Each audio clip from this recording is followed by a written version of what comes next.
I have a particular love for our senior adult life groups, seeing them love and thrive and bond and rejoice and share together in community.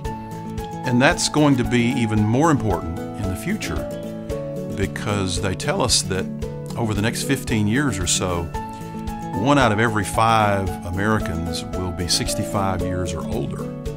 It's the fastest growing demographic in our society. And these seniors love to be together. They love to share with one another. They love to involve themselves with one another. And life groups give them a forum for doing that.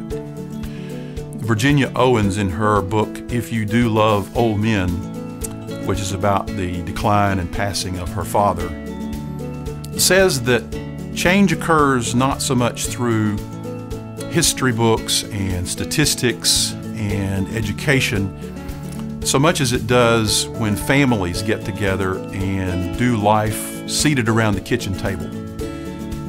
She says it's there at the kitchen table where life change takes place, when families can meet to share and rejoice together and grieve together and talk about their hopes and their frustrations and really get to love each other.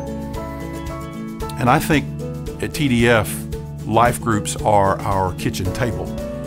It's where we share life. It's where we get to know one another.